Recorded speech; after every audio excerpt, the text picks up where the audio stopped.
Hello friends, welcome to life study point. आज हम बात करेंगे एलएलबी में जैसे आपकी जो एग्जाम्स हैं वो जैसे आपके मई जून में होंगे, तो आपको कैसे मतलब एग्जाम के अभी से प्रिपरेशन करनी है। जैसे बहुत सारे ऐसे स्टूडेंट्स होते हैं जो कॉलेज जा ही नहीं पाते, तो वो अभी से कैसे क्या पढ़े, कौन सी आपको अगर सीरीज लेनी है या बुक्स लेनी है, हम वैसे भी पढ़ सकते हैं। कुछ अगर बुक्स नोट्स हैं तो हमारे पास, तो आपको एकदम सिंपल और एक सटीक तरीका देखेंगे आज हम कि आपको कैसे पास होना है। क्योंकि देखिए एलएलबी मोस्ट ऑफ क्या है कि उसमें परसेंटेज नहीं बनती। जहां तक हम 3 ईयर एलएलबी की बात करें तो उसमें परसेंटेज बिल्कुल नहीं बनती। और आगे अगर हम मास्टर्स करना चाहते हैं, जैसे एलएलएम करना चाहते हैं या फिर कोई कोर्सेज करना चाहते हैं, तो जर्नल वालों के लिए तो 55 जो परसेंटेज है वो रखी गई है, तो इतना नहीं बन पाती है। इसलिए आज हम वही सारे सटीक तरीके देखेंगे कि आपको कैसे पास होना है, कैसे आपको अच्छी परसेंटेज बनानी है, फर्स्ट डिवीजन कैसे बन सकती है।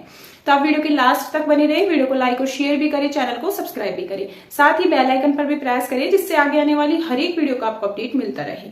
अगर अभी तक आपने हमारा टेलीग्राम ग्रुप ज्वाइन नहीं किया है तो वो भी ज्वाइन कर लीजिए, क्योंकि आने वाली हर एक आपको लीगल अपडेट्स, जुडिशरी से रिलेटेड, एलएलबी से रिलेटेड या फिर आपका कोई भी कॉम्पिटिटिव एग्जाम्स होते हैं उससे रिलेटेड सारी अपडेट्स दी जाती हैं। साथ ही आपके जो करंट अफेयर है, लीगल जीके या फिर कोई यूनिवर्सिटी लॉ एंट्रेंस टेस्ट हैं, उनकी भी प्रिपरेशन करवाई जाती है। तो देखेंगे आज हम कि आपको कैसे एलएलबी की प्रिपरेशन करनी है, चाहे फर्स्ट ईयर हो, सेकंड ईयर हो या फाइनल ईयर हो। आज हम फर्स्ट ईयर की बात करेंगे। अगर आपको सेकंड ईयर और फाइनल ईयर का भी जानना है तो आप मुझे कमेंट में जरूर बताएं, ठीक है। तो अभी हम पहले एक चीज देखेंगे कि जो एलएलबी होती है उसमें आपके 9 सब्जेक्ट्स होते हैं। 3 ईयर आपका जो 9 सब्जेक्ट्स होते हैं और एक वाइवा होता है, तो मीन्स पूरे 3 साल में 3 वाइवा और 27 पेपर होते हैं। तो आपके जो 27 पेपर है उनको फर्स्ट ईयर से ही कैसे लेके चले कि आपकी बहुत अच्छी परसेंटेज बन जाए, कि आपके बहुत कम टाइम में और एक अच्छा आप नंबर अचीव कर लो। तो देखते हैं। देखिए ये एलएलबी फर्स्ट ईयर है, ठीक है।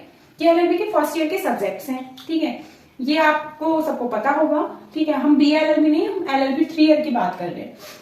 ये आपका कॉन्ट्रैक्ट फर्स्ट है, मीन संविदा, हिंदी और इंग्लिश बोलने वालों को समझने में आसानी हो जाए। कॉन्ट्रैक्ट सेकंड मीन संविदा सेकंड। टॉर्ट मतलब आपका अपकृत्य, ठीक है। कॉन्स्टिट्यूशन मीन्स आपका संविधान। इंग्लिश होती है आपकी लीगल इंग्लिश होती है इसमें, ठीक है। फैमिली लॉ मीन्स आपका जो पारिवारिक विधि है, कौन कौन सी, हिंदू लॉ और मुस्लिम लॉ, ठीक है। फिर आपका पीआईएल है, पब्लिक लिटिगेशन का है जो आपका, और एक वाइवा वॉइस होता है, ठीक है। ये आपका 80 और ये आपका 20 मार्क्स का होता है। बाकी आपके 100 मार्क्स के होते हैं। तो देखिए जो कॉन्ट्रैक्ट फर्स्ट और सेकंड है और ये बाकी सारे सब्जेक्ट्स हैं, पहले हम समझेंगे 80 मार्क्स वाले को, ठीक है। जो 80 मार्क्स वाला है, जैसे आप जो सीरीज लेंगे वो बाबेल की सीरीज ले एक तो, ठीक है, बाबेल लॉ सीरीज, ठीक है। अब जैसे जब सीरीज लेते हैं तो उसमें पूरा क्या होता है, एक मैटर सा छाप देते हैं कि ये क्वेश्चन है और आपका ये पूरा मैटर है। और आप भी क्या करते हो कि हमने सीरीज ले ली, क्वेश्चन भी हमारा पढ़ा पढ़ाया आ गया और फिर हमने वहां पे जाके लिख दिया, तो भी हमारे नंबर क्यों नहीं आ रहे। हम तो एज इट इज लिखा है हमने तो, पर वो एक लिखने का, प्रेजेंटेशन का एक तरीका होता है। देखो क्या हुआ कि मान लो एक क्वेश्चन है, संविदा किसे कहते हैं, इसकी विशेषताएं बताओ, ठीक है। तो आप क्या करेंगे, पहले ही संविदा किसे कहते हैं उसके मतलब डेफिनेशन लिख दोगे और फिर उसकी विशेषताएं लिख दोगे। 6-7 पन्ने भर दिया आपने, नहीं ऐसा नहीं करना है आपको। जैसे संविदा किसे कहते हैं, पहले लिखोगे आप प्रस्तावना, ठीक है। संविदा क्या होती है, देखिए हमारे जो आम भाषा में हम एक व्यवहार को भी संविदा कहते हैं। हर एक व्यक्ति चाहे छोटा हो चाहे बड़ा हो, हर कहीं संविदा करता है कि अगर मैं आपका ये काम करूंगा, क्योंकि आज हमारी जिंदगी है वो एक कॉन्ट्रैक्ट बेस पे ही टिकी हुई है, ठीक है। कि आप मुझे पैसे दो तो मैं आपका ये काम करूंगा, ठीक है। अगर आज मैं आपके लिए वीडियो भी बना रही हूँ तो मेरा भी है कि मतलब जैसे कोई कॉन्ट्रैक्ट नहीं किया पर कुछ मतलब तो है ना मुझे कि मैं वीडियो बना रही हूँ, जिससे मुझे भी मतलब स्टडी में हेल्प मिल सके और मैं भी आपकी स्टडी में हेल्प कर सकूं, ठीक है। अगर आप पढ़ रहे हो तो भी आपको उसमें एक क्या है, मतलब है वहां पे। तो मतलब हमें पूरा कॉन्ट्रैक्ट का मीनिंग समझाना है, ठीक है। कॉन्ट्रैक्ट को नहीं, कॉन्ट्रैक्ट का जो आम व्यवहार भाषा में हम क्या समझते हैं, बुक्स लैंग्वेज नहीं, हम हमारी भाषा में समझाएंगे। फिर लिखेंगे कि जो संविदा है वो आया कहां से, मतलब इसका हिस्टोरिकल बैकग्राउंड क्या है वो होना चाहिए, ठीक है। मतलब कॉन्ट्रैक्ट का हिस्टोरिकल बैकग्राउंड। उसके बाद आपको कॉन्ट्रैक्ट की डेफिनेशन देनी है, उसके बाद उसके कैरेक्टरिस्टिक्स बताने हैं, ठीक है। अब बाबेल लॉ सीरीज आपको पास नहीं करवाएगी, आपको पढ़ना है, उसको सिर्फ देखना है कि क्वेश्चन कैसा बनता है, मैटर क्या क्या लिख सकते हैं, पर जो एक प्रेजेंटेशन है वो आप खुद देंगे, ठीक है। तो कॉन्ट्रैक्ट का समझ में आया होगा। ऐसे ही सेम कॉन्ट्रैक्ट सेकेंड है, ठीक है। टोर्ट की बात करें तो ये इंग्लिश लॉ है, ठीक है। इसमें आपको क्या है, ज्यादातर सिद्धांत दे रखे हैं कि ये प्रिंसिपल लेट डाउन हुआ था इस टाइम पे, ये वाले केसेस है। तो केसेस लॉ का भी लिखने का तरीका होता है कि हम डायरेक्ट जो आपको ये बताया ये तो फर्स्ट में ही लिखना है, कोई भी क्वेश्चन हो, ठीक है।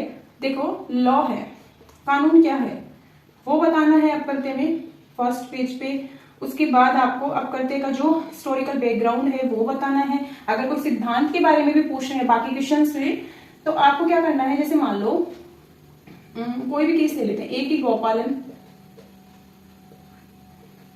बनाम जो भी है यूनियन स्टेट, जो भी है आपका union of India, state Punjab राज्य, जो भी है आपका ऐसे लिखना है। और उसके बाद जो AIR है वो ऐसे, फिर उसके बाद आपको पूरा उसका बताना है कि ये क्या बोल रहा है, ये कौन सा प्रिंसिपल लेट डाउन हुआ है, ठीक है।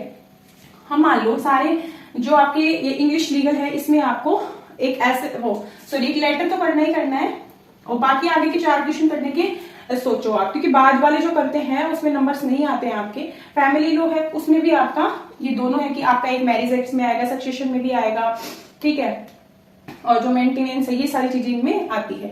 PIL का मैंने आपको जैसा बताया कि 18 मार्क्स का है आपका। 80 मार्क्स में आप एक दो क्वेश्चंस पढ़ लो, सेम सारी चीजें वही है कि आपका जो MC मेहता के जो 3-4 केसेस है, बाकी आप जो यहाँ पे कॉन्स्टिट्यूशन पढ़ोगे वो सारी चीजें आ जाएंगी, ठीक है। अब हम पहले बात करेंगे कि जो आपके जितने भी सारे क्वेश्चंस हैं उनको आपको ब्लैक और ब्लू पेन से, मतलब ब्लैक से हेडिंग और ब्लू से आपका पूरा मैटर, ठीक है। और फिर जैसे मान लो कैरेक्टरिस्टिक्स हैं तो पहले आप उसको डायग्राम से समझा दो, ठीक है। या फिर कुछ तत्व पूछ रहा है, किसी कुछ भी पूछ रहा है कि उसमें पॉइंट्स हैं तो आप उसको डायग्राम से समझाइए, ठीक है।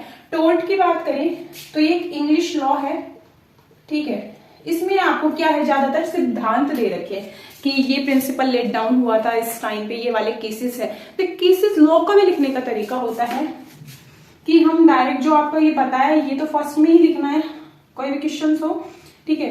देखो लॉ है, कानून क्या है वो बताना है अपकर्ते में फर्स्ट पेज पे।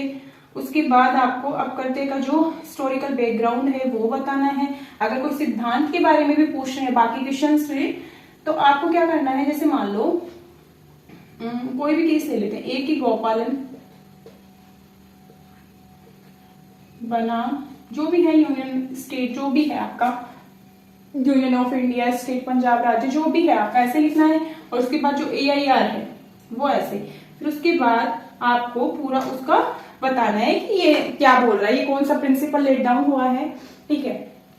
हम मान लो सारे जो आपके ये इंग्लिश लीगल है इसमें आपको एक ऐसे वो सॉरी एक लेटर तो करना ही करना है, और बाकी आगे के 4 क्वेश्चन करने के सोचो आप, क्योंकि बाद वाले जो करते हैं उसमें नंबर्स नहीं आते हैं आपके।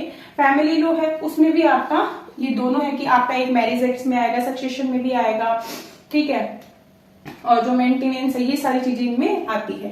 PIL का मैंने आपको जैसा बताया कि 18 मार्क्स का है आपका। 80 मार्क्स में आप एक दो क्वेश्चंस पढ़ लो, सेम सारी चीजें वही है कि आपका जो MC मेहता के जो 3-4 केसेस है, बाकी आप जो यहाँ पे कॉन्स्टिट्यूशन पढ़ोगे वो सारी चीजें आ जाएंगी, ठीक है। अब हम पहले बात करेंगे कि जो आपके जितने भी सारे क्वेश्चंस हैं उनको आपको ब्लैक और ब्लू पेन से, मतलब ब्लैक से हेडिंग और ब्लू से आपका पूरा मैटर, ठीक है। और फिर जैसे मान लो कैरेक्टरिस्टिक्स हैं तो पहले आप उसको डायग्राम से समझा दो, ठीक है। या फिर कुछ तत्व पूछ रहा है, किसी कुछ भी पूछ रहा है कि उसमें पॉइंट्स हैं तो आप उसको डायग्राम से समझाइए, ठीक है।